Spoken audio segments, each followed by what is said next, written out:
Where is Sylvia Ackroyd? Many have asked that question. Her husband, her friends, the police, especially the police. I'm not the first, nor will I be the last to visit this room. It's Sylvia's room, now become one of the world's more celebrated bedchambers, thanks to Scotland Yard's highly trained clue seekers. They began, as they usually do, with personal effects. With these dresses, all knit by hand. Lonely hands. The hands of a woman who had nothing else to do. But where is Sylvia now? Dead? But not exactly. Well, not officially. That morning, the 4th of April, was an important day. It was her birthday. Sylvia? Her 40th birthday. Good morning, my dear. Harrison? I have something for you. You should have come down to breakfast this morning. Essie did something triumphal with kidneys and bacon. Kidneys make me nervous at the best of times, let alone breakfast. Would you mind signing here and here? What is it? It's a new stock I'm buying now. Now, please, dear, I'm in rather a hurry. I'm sorry. But I do like to be told about things now and again. I'll tell you later. Incidentally, I won't be home for dinner tonight. I didn't expect you. It's Friday. You're always late Fridays. Merely because Friday happens to be the most opportune evening for filling business associates with expensive champagne. Of course. As a matter of fact, I'm taking Horton Bassler down to Sunningdale. Really? You remember Horton? He was with me during the war. The three of us used to go out together in Paris. He was with us the night we won that waltz contest at Bricktops. That was such a beautiful, lovely night. You have a very good memory, my dear. I need it. Shall I give Horton your regards? Do. Well, have a good day. You too. Goodness, I've been wanting to get this place cleaned up. 10 years this stuff's been lying around here. All the things I had in Paris. Oh, the welfare people could use some of these. Here's a perfectly good sweat. Oh, no, Essie. This saved my life. You didn't have any heat during the occupation. Oh, living in the past when them things could keep some poor kid warm. Oh, Essie, look. Our transmitter. We used to send messages on that across the channel, and you don't know Don't. how You know, we really should send some of these things to the hospital. My diploma from the Sorbonne before the war. What's all this? Oh, Essie. Madame Soule and I made these the day the Allies marched into Paris. We dyed little strips of rags with red and blue ink, and we waved them and waved them as the boys came marching up the Champs-Élysées the day I met Harrison. Oh, Essie, it was so exciting. Well, it's over now. Yes, it certainly is. It's hard to believe it was even me. What's this? A game for young and old. Oh, well, that can go to the hospital. No. Room in there for some of these clothes. No, Essie. Well, what is it? Jeremy. Jeremy. Jeremy.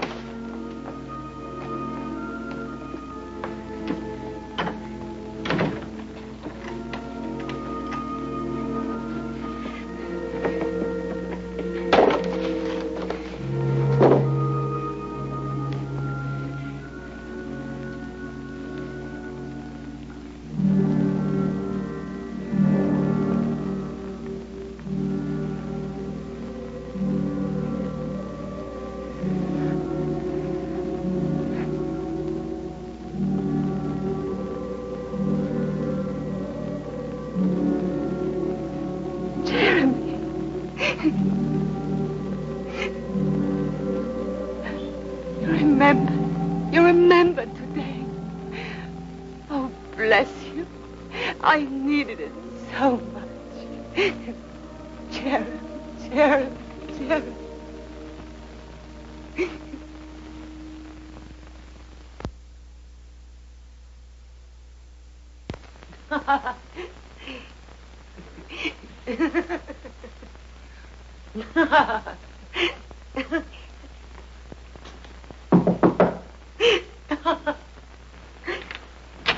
Oh, Wessie, that's not very big. You're lucky to get anything, sending me down at the last moment.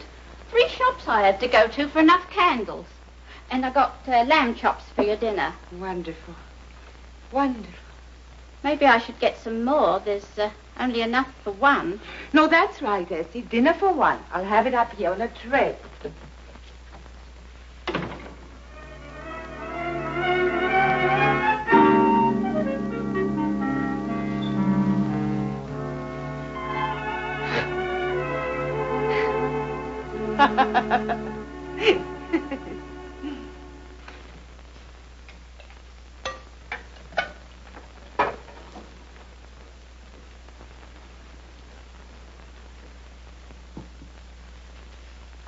Sir?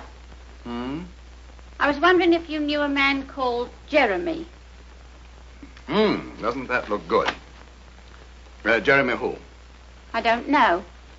He came to call on Mrs. Ackroyd yesterday. Jeremy. Oh, probably Jeremy Carlos from the Spanish consul. What did he look like? Oh, I didn't see him. He came when I was down at the shops. Mrs. Ackroyd asked me to get her a birthday cake, and it was when I got back. Was it her birthday? Heavens, Essie, why didn't you remind me?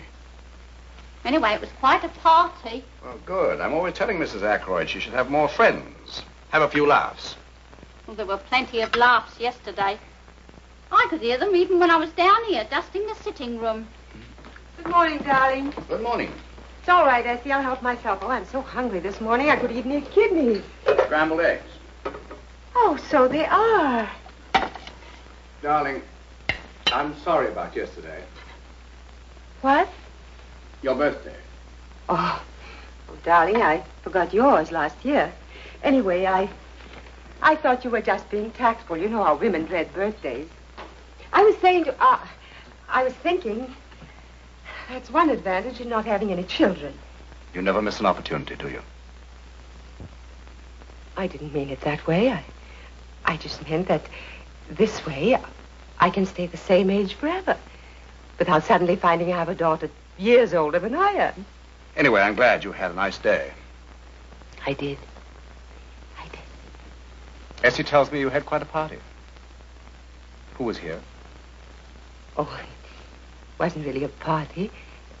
I just thought a birthday cake would be fun. That man from the consul? Who? Carlos? Carlos. Oh, no, Harrison. Then who was here? There's no one here. Sylvia, what you do is your own affair. I use that word judiciously. Frankly, I don't mind, as long as you're clever enough to keep it that way. But you must understand my position. I will not risk adverse publicity. I don't intend to find my name in the morning papers. I hope I make myself perfectly clear.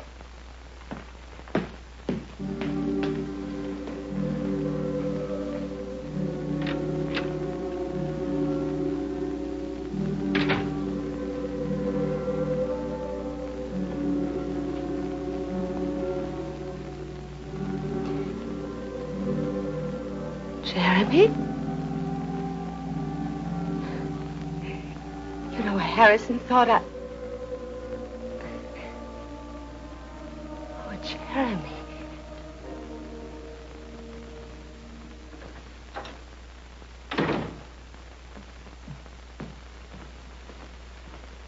Harrison, you were early. Where did you go tonight? Oh, I got bored with the house, so I thought I'd dine out. Oh, so you thought you'd dine out. Yes, Harrison. It's Friday, your night out. I thought it was time for my night out, too. Where did you go? Paglino's. Did you see anyone we know? Yes, I saw the Bradens. Did they see you? They were sitting at the next table. Well, you're going to tell Lily Braden right now how delightful it is to have your cousin over here on a visit from France. No, I won't, Harrison. Because Lily wouldn't know what I was talking about. Yes, they did see me. In fact, they asked me to join them. Because I was by myself, dining alone. You're a liar as well. How dare you?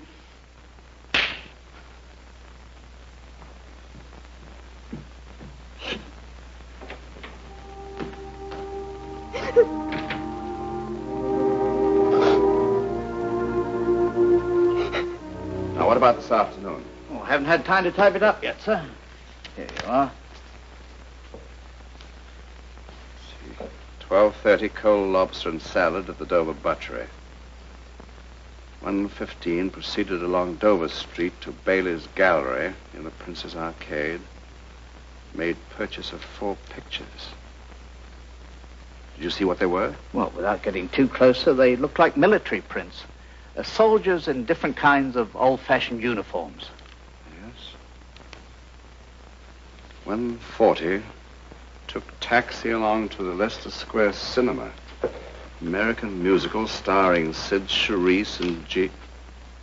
Did she meet anyone? Not today, sir. And Mrs. Ackroyd left the cinema about 4:25 and took a taxi home. No visit to the museum today? No, not today, sir. And all this time, she never talked to anyone? Well, not to anyone, sir. What do you mean? When she thought no one was looking, she talked a lot, sir. In a low whisper. And laughing, sir. Your wife laughs a lot. But always to herself. I see.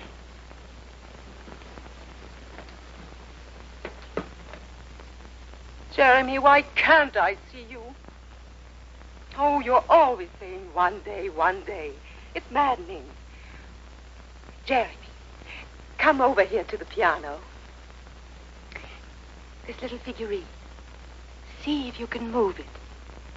It's not ridiculous. Well, then show me. Push it over, please, Jeremy. All right, it's silly, but I just want to see if you can do something physical. Jeremy, no. Harrison paid a fortune for... Oh! What'll I tell Harrison?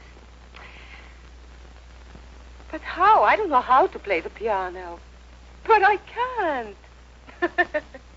All right. What do I have to do? Yes. Yes. I can feel your hands on mine. Jeremy. That's beautiful. Look at my fingers.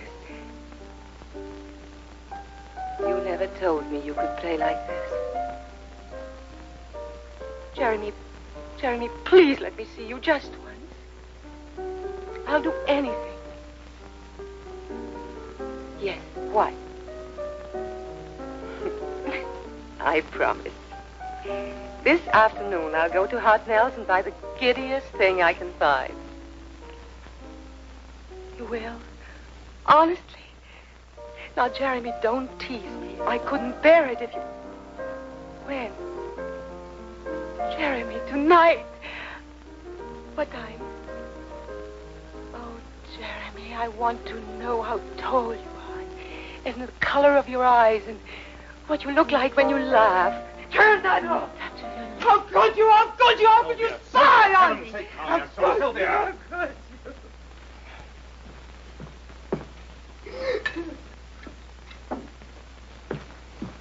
Here, drink this.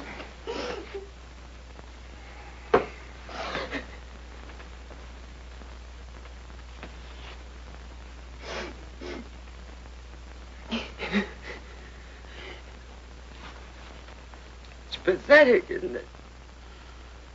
All these weeks you've been suspicious. Now you know. I do have a friend. Now you know why I couldn't tell you about him. It wasn't because I was frightened you'd be jealous. I wish you could have been. If you were capable of jealousy, this wouldn't have happened. I know one thing, Sylvia. I know that you're ill. You need a doctor. No! You don't know anything. I'll tell you. You remember me. I don't mean the heroine of the resistance or anything like that. I mean me. Me, the way I was. Fun and pretty and enthusiastic about things. Do you remember? What happened to me, Harrison? I died. It wasn't getting older that did it. Harrison, I loved you very much. Sylvia, you must... Just listen. When I found out about you, I should have fought to keep you. But I didn't. I just gave in.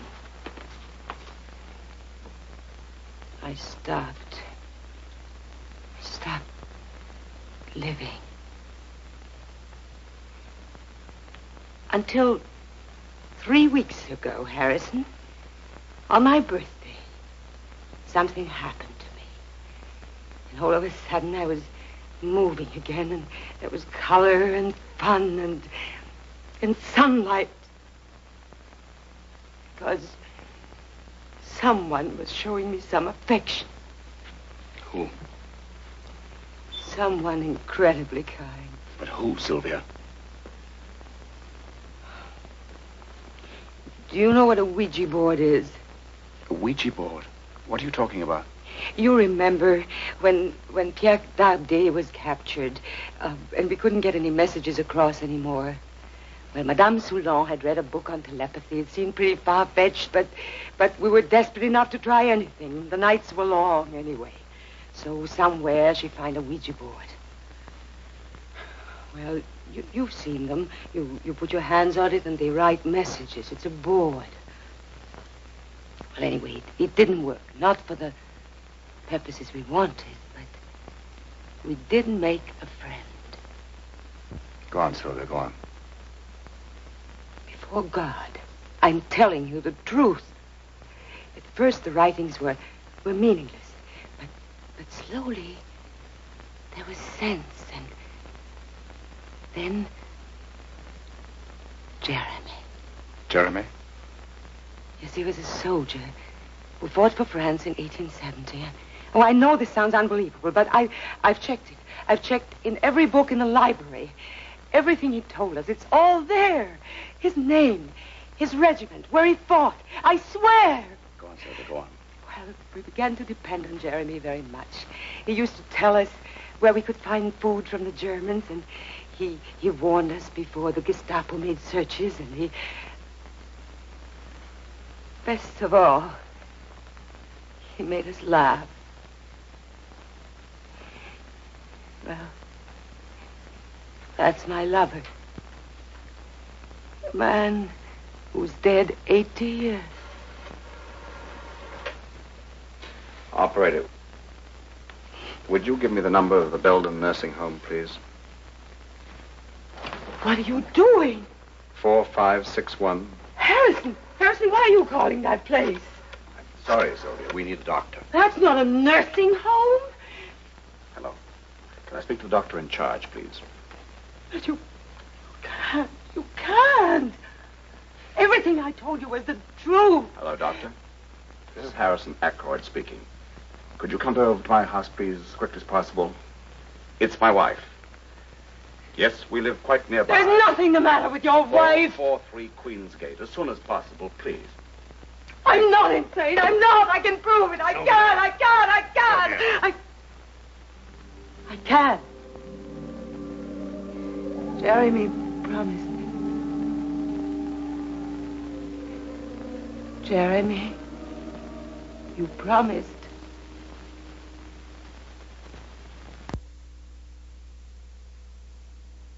What time is it? Almost 7:30.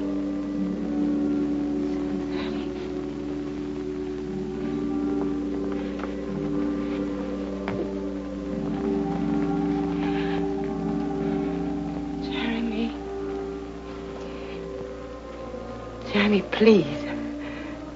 I need you.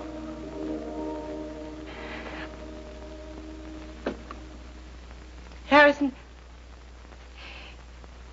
if you wanted to get rid of me so badly, why didn't you tell me? I would have given you a divorce. This was a cruel way of doing it. Sylvia, I don't want to argue at this moment. I want to argue. You can't see it clearly now, but what I'm doing is the best for you. You see, you need care. No! Yes, I do need care, but not from a doctor. When the doctor comes, I'm sure he'll make you understand better than I. I won't see him! You mustn't do this. Harrison, please don't do it. I'm sorry, Sylvia. Now listen to me. If you heard him too, if you heard his voice, if you saw him...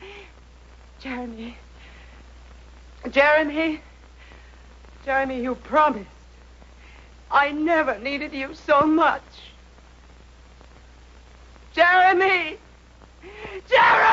Sylvia!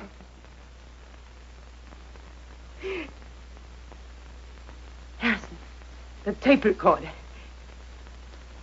The piano. Now, you know I can't play the piano, Harrison, but you heard me play it on the tape recorder. That was Jeremy. If I can do it now. Jeremy, help me. Help me. Help me, help me, help me.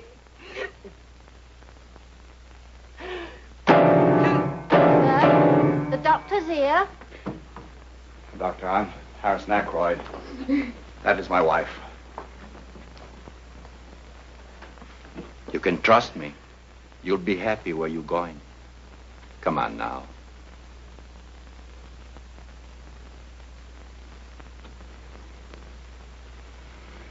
Is it necessary for me to come with you, Doctor? Not at all. I'm sorry, sir. Oh, don't bother to make up the fire. Essie, I'll be going out almost immediately. Oh, I hope the doctor's not having any trouble.